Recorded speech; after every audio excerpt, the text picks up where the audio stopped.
Well, there you are. Hello, brethren. We find ourselves back together again in good company and hopefully fine spirits for episode 2 of From the Horse's Mouth, the Norfolk Freemasonry podcast. This is our monthly look at the people that make Freemasonry happen here in the province of Norfolk, which, if we're honest, between you and me, is the best of the provinces. Last month we caught up with our Provincial Grand Master, our most excellent Grand Superintendent, Richard Butler, who, amongst other things, highlighted the close link between craft and the Royal Arch. It's ensuring that when you join, you're not just told that there are 3 degrees in Freemasonry. There are actually 4 degrees in Freemasonry, but the 4th one is taken in a chapter, and explaining why that is, it's historical. One journey, one organisation. I applaud everyone to get that mantra into their minds. If you missed the episode, there's still time to download it from the Provincial website, the socials, or from wherever you get your podcasts. From the Horse's Mouth, the Norfolk Freemasonry podcast. On this episode, we have 2 guests. 2 guests who work hard in the Provincial engine room, making sure we all know when and what we're doing and that we're doing it properly with the correct paperwork. So this episode, we extend a warm welcome to Graeme Kynoch, Provincial Grand Secretary. Good afternoon, Jono. And John Parfitt, Provincial Scribe.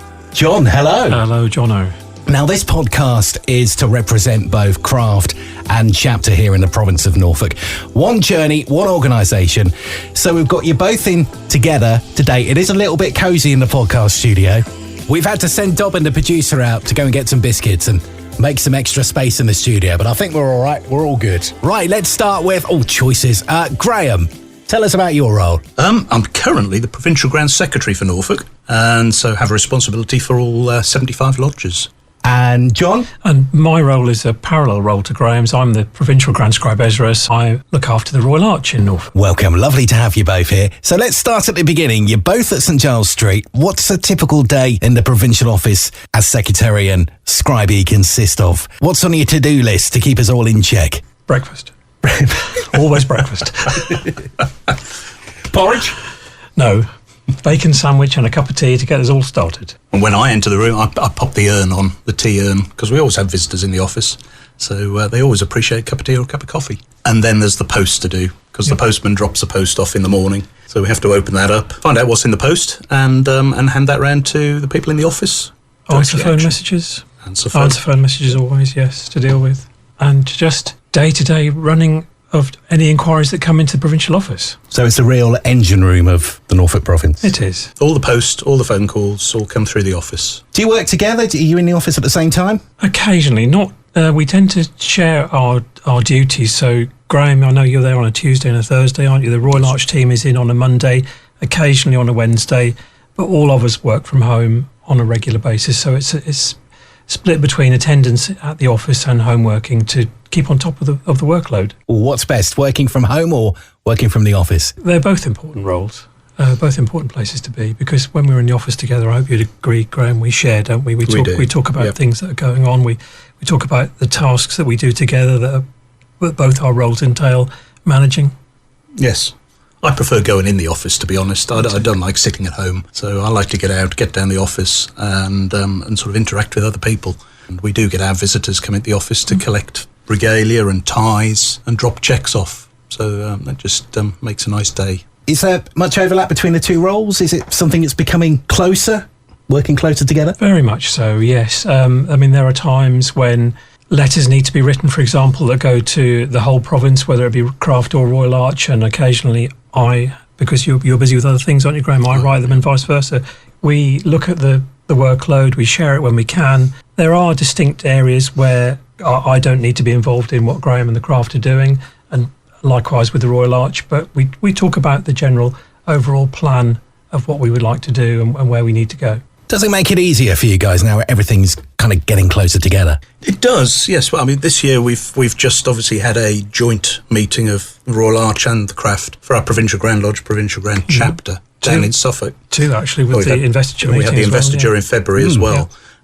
And that's made a big difference. Yeah. We've actually, because we work together, we've actually been able to divide the jobs up between us, and it's lightened the workload a little. Yes. I mean, it brings its own challenges at times, because obviously those attending the Provincial Grand Lodge and Provincial Grand Chapter event may be different members from our organisation. They may not want to attend both events, but we found a really good way of working together to ensure that they're all accommodated and hopefully all have an enjoyable day. It was a very good day, actually. I attended in the morning and attended in the afternoon, and normally, you have chapter on one day and craft on another, but being together, it was good. It well. really did feel like we were bringing things closer together. Absolutely. Yeah. You think we'll do the same next year? Yes, it's right on so many levels because it caters for everybody who wants to go to both meetings. They don't have to take 2 days off work. They can take just the one.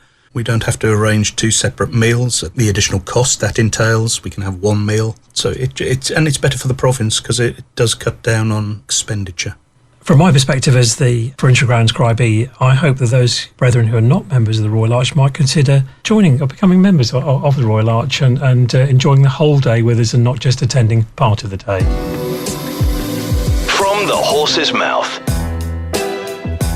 Obviously, you're part of a lodge and or chapter locally. Do you want to give them a name check, give them a shout out? I'm sure they're all tuned in. I'm a member of Lodge of Sincerity and also of Norfolk Provincial Grand Stewards Lodge. I'm a member of Bowers Lodge, the Norfolk Provincial Grand Stewards Lodge.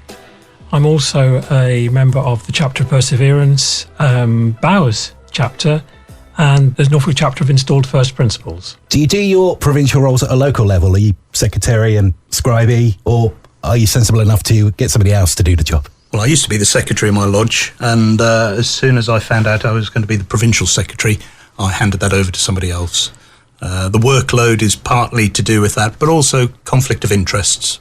I'm still Scribe Ezra of Bowers Chapter and very much enjoy doing that. So whilst I can, I'll continue in that role. I know this is a big issue in the province at the moment, and I'm always hearing brethren talk about this. Somebody always mentions it at one of the meetings. How are you finding the transition from paper documents to electric recording, everything being online? I've found it.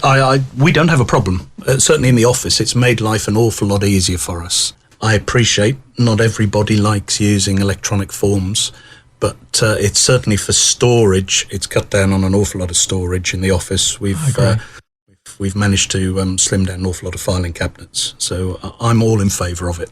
As am I. And whilst we're heading towards a paperless world, for the moment there are some instances where paper is unfortunately still necessary, and I don't think some of the aspects of the paper chain will ever go away, but we're heading towards it if we can. I was going to ask you, are we close to moving everything online? Personally, I don't think it will ever happen. I guess things like certificates and... Absolutely, yeah. There will always be a need for certain paper documents. Of course. But the vast majority have gone online now. For example, in the creation of a new lodge or a new chapter, the initial return after the consecration of that unit has to be written down physically on a piece of paper. At the moment, there is no electronic process for recording the names of the founding members. I mean, sometimes it's nice, isn't it, to have a bit of paper? Indeed, yeah. Absolutely. Yeah. How beneficial has it been to your workload, or are you finding yourselves turn into an IT help desk, trying to help all the brethren with the systems? It has been. I mean, we to a degree, we are led by Grand Lodge, and they bring out IT systems that we have to use. And our role in the past has been to assist the secretaries and the scribes, Ezra, in the province to get to learn those systems, whilst we indeed ourselves are still trying to learn them. The introduction of Hermes did bring a challenge to us, really, but we quickly put in place a team of Hermes analysts, which were overseen by the 2 provincial registrars, and I think and I hope that helped the secretaries and scribes migrate to that system without too much pain. There are always challenges, and there were always challenges with the paper-based system. It's an ongoing process of learning for us all. I know there are challenges, but I've recently just been exposed to the Hermes system, becoming Worshipful Master of Wharton Lodge and approving new potential candidates. You get, if you don't know, as a Worshipful Master, when somebody wants to join your lodge, you get an email from Hermes and it's got a link in and their names, and then you get a second email with a password. You log into the link using the password, and the online form is just literally a series of drop-down boxes. Hit submit, and it's quick, it's easy, it gets people in, and you're not relying on a paper form. It's very simple, and I hope most of the the brethren will understand that it has assisted us enormously in recording new members and processing them promptly, really, because I think in the past sometimes application forms drifted around in people's cases for weeks on end, and though members might or potential members might have lost interest through not being brought into our lodges and chapters speedily. Absolutely. Yeah. And Hermes has brought in also electronic banking, which to a lot of lodges and chapters has been, until very, very recently, something they haven't been into. But we're now having to go down that route. It's been driven by Grand Lodge. So there are challenges there, because a lot of banks on the high street don't like setting up and running accounts for the types of accounts we need for our lodges and chapters. And that is a problem, and we appreciate that. But the team in the office, the registrars, both Graeme and I, and our registrars, Brian Nestor and Bob Clack, are there to help. And I think it's important that the lodge secretaries and chapter scribes just come to us if they need help. We're not unapproachable. Our role is essentially there to help them. We're here to facilitate the smooth running of the province, and helping people is the biggest part of that.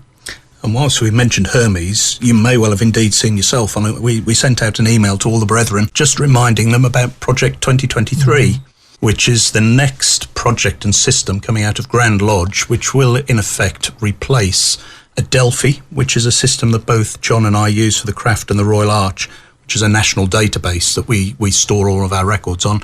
And Hermes eventually will be replaced as well by Project 2023, and that is going to be driven by members. You will have access to your own record, so you'll be able to update your own address should you move, your phone number should you change your mobile phone, your email address. So you'll have a certain amount of control over your own personal details, and it'll also tell you about the lodges you're in, give you the summonses for your next meeting, and also tell you about other lodges in the area that you may well wish to visit, and give you their summonses as well. It's an exciting change, and I hope that the members will embrace it. From the Horse's Mouth, the Norfolk Freemasonry Podcast. By the way, everyone who comes on the podcast gets a very special From the Horse's Mouth mug. You can't buy them, you can only get them by being here in the studio. 2 guests, we've only got 1 mug to give away. Find out how we're going to do that very soon. But before that, I've got to ask, Graeme, was it always your ambition to get a provincial role? Me personally, no. I retired from work, having done 30 years, and I just needed something to do. And that's how I fell into the provincial office. John, how about you? Me personally, definitely not. No, I came into Freemasonry as a hobby to enjoy myself, which I continue to do, and I know Graeme does. Being recognised as someone who might help the province, I think, is a wonderful thing, and I would ask all the brethren and companions to aspire to that. If a member thinks that he can help the province in some way, please come forward. So you're both part of the provincial executive. You must know all the secrets. Anything you can share, or is it all under a locked quill? We have to be, in the role that John and I have, we have to be very careful, and obviously confidence and confidentiality come into our jobs an awful lot. Agreed. So we do hear things when we attend executive meetings that we can't share. But it's not because they're secret, it's just sometimes that we've got to be discreet about some of the things we deal with. Well done, you passed the test. Thank you. The Norfolk Freemasonry Podcast. Thank you, brethren. It's been a real pleasure chatting to you. Before we go, though, there's a small matter of the From the Horse's Mouth mug. Everybody who participates in the podcast will get one of these. Money can't buy mugs. Problem is, budget. We've only got 1 mug and we've got 2 guests. So what we're going to do is a Norfolk Freemasonry quick-fire quiz. The winner gets the mug. Simple as that. Up for it? Of course. Yes, definitely. Right, cue the music. Okay, question number 1. Are you ready? Yes. What is the name of the United Grand Lodge of England online learning portal?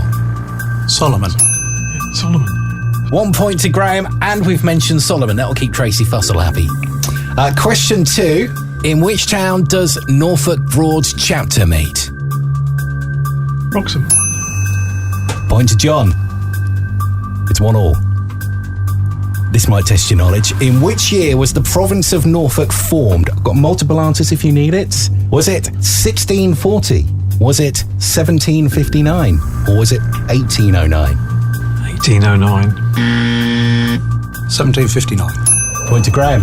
2-1. If you get this wrong, you're going to be in trouble. Complete the following: brotherly love, relief, and... Truth. Point to John. 2-2. Right, and the final question. We've saved the toughest till last. How many pages were there, and you might have to guess at this one, how many pages were there in the last Norfolk yearbook? This one here, the 2023-2024 book. Not the current one, I haven't got a copy of that yet. It's less than 300. Closest guess? 271. 241. It's Graeme. It's 204 pages. I've not included blank pages, by the way, if you got your yearbook out to check that. 204, well done. So, 3-2. 3-2. Graeme, you get the very exclusive Money Can't Buy From the Horse's Mouth podcast mug, complete with a picture of Dobbin. Enjoy. Thank you very much indeed. Thanks, Jono. Thank you. It's good. That's a lovely mug, isn't it? It is indeed. Enjoy. A big thank you to our guests this month, Provincial Grand Secretary Graeme Kynoch and Provincial Scribe Ezra John Parfitt. Next month, we'll be catching up with our Provincial Almoner, Worshipful Brother Neil Thomas, and finding out more about the important work the Masonic Charities Foundation does here in Norfolk, with Caroline Wales from the MCF Advice and Support Team. From me, Jono Woodward, and my producer Dobbin. Thank you, Dobbin. See you next time. From the Horse's Mouth, the Norfolk Freemasonry Podcast.